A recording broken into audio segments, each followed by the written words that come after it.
반갑다. 이단 다락방을 고발하는 유튜버다. 오늘은 다락방이 왜 이단인지 다양한 이단 분류를 알아보도록 하겠다. 다락방이 자꾸 교리적으로 이단이니 아니니 하는데 사실 다락방은 교리적 이단, 윤리적 이단, 그리고 교회론적 이단이다. 이단에도 종류가 있다. 하나님의 거룩한 교회를 비방하면서 자기만의 세력을 구축하고 다른 교회들은 틀렸다고 하면서 그리스도 안에 있는 형제 자매들을 비판하고 자기를 내세우며 우리 단체만 특별하다. 우리만 세계복음화를 한다는 식의 주장을 하는 것이 교회론적 이단이다. 그리고 다락방은 윤리적인 이단이다. 이렇게 사회 문제를 만들고 거룩하지 않아도 된다고 하고 오히려 그리스도인들이 성령의 열매를 맺는 것을 비웃고 회개하는 것을 비웃고 복음을 못 깨달았다고 하고 그게 바로 윤리적 이단이다. 범죄를 덮어주고 부추기고 피해자를 비판하고 가해자를 감싸주는 이단이 다락방이다. 술, 담배? 할 수도 있다. 대한민국의 법에서도 술과 담배는 성인이라면 할 수도 있다. 그런데 과음을 하고 음주운전을 하고 과음을 해서 문제를 일으키면 처벌을 받는다. 술이 죄의 통로가 될 수 있기 때문에 교회는 그것을 절제하라고 하고 절제하지 못하는 이들에게는 마시지 말라고 하는 것이다. 사람들이 실족할 수 있기 때문에 하지 말라는 것이다. 지도자는 그래야 한다. 담배를 할 수도 있다. 그런데 교주님과 다락방 목사들은 앞뒤가 다르지 않은가? 자기들도 틀린 걸 아는 것이다. 그러니 숨어서 한다. 이때까지는 음주도 안 하고 흡연도 안 한다고 하다가 증거 영상이 나오니 조작이다. 피면 어떻냐는 식이다. 호흡을 하는 사람이 호흡 기도로 치유를 말하는 사람이 어떻게 흡연을 하는지 정말 궁금하다. 이런 모순 집단에서 탈출해야 한다.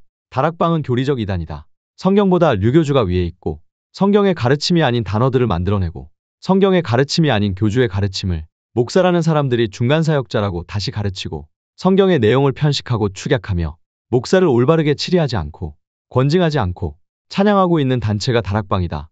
다락방은 반율법주의, 율법 폐기론적 이단이다. 회개가 없다. 거룩이 없고 성화가 없다. 그 말은 즉 구원이 없다. 또한 다락방은 고난을 이해할 수 없다. 예수님의 고난을 묵상하지 않는다.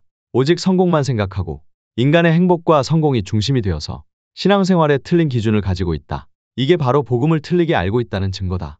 복음이 문제 해결인 줄로 알고 있다. 그리고 복음을 깨달았다고 하면서 류 목사님을 만나서 복음을 깨달았다. 이런 영적 지식을 얻어야 훈련을 어느 정도 받아야 신앙생활을 잘하는 것으로 착각하고 있다. 원죄에 대한 이해도 틀렸다. 원죄의 영향 아래에서 우리 인간이 죄를 짓고자 하는 성향이 있다는 것을 전혀 알지 못한다. 원죄나 자범죄가 그냥 한번 행하는 죄로만 생각하는 것이다. 죄가 마음의 문제라는 것을 모르니 성령께서 역사하시는 것을 모른다. 그리고 모든 것을 사단과 하나님의 싸움으로 이해하는 지나친 이분법을 가지고 있다. 사단은 피조물이 불과한데 사단이 어마어마한 힘을 가지고 성도들과 하나님을 방해하는 것으로 이해한다. 이러다 보니 성도들이 불신자와 경쟁해야 하는 것으로 성공해야 하는 것으로 신앙생활을 누구보다 인본주의적으로 하게 만든다. 또한 윤리적인 문제들은 결국 교리에서 나오는 것이다. 다락방은 교리적 이단이기에 윤리적으로 이단이 되고 교회론적으로도 이단이다. 다락방이 교리적 이단인지는 이미 한국교회에서 분명하게 판명된 일이다.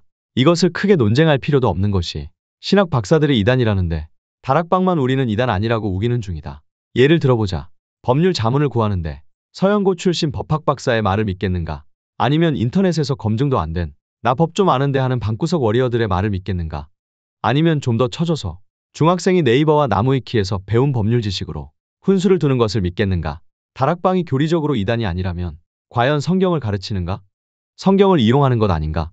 393과 777이 성경적인가? 그걸 아무 교인이나 목사, 신학자에게 보여주면 모두가 이것이 성경적이라고 명확하게 이해할 수 있는가? 그렇지 않다면 바로 그것이 성경적으로, 교리적으로 이단이라는 것이다. 그리고 예수님께서도 거짓교사들이 일어나고 거짓교사들이 능력도 행하지만 응답도 많지만 그들의 삶을 보면 열매를 안다고 하셨다. 현장에서 전도가 되지도 않으면서 영접이 좀 된다고 다락방의 역사를 보라고 하는 것은 다락방이 이단 아니라고 주장하는 근거가 전혀 될 수 없다.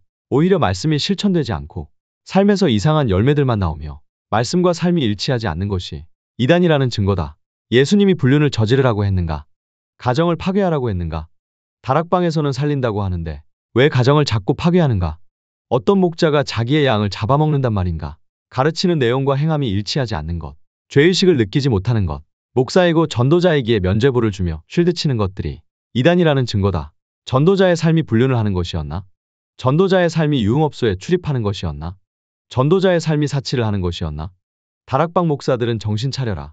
지금 류교주가 여러분이 하고 싶어 했던 전도운동의 길을 막고 있다.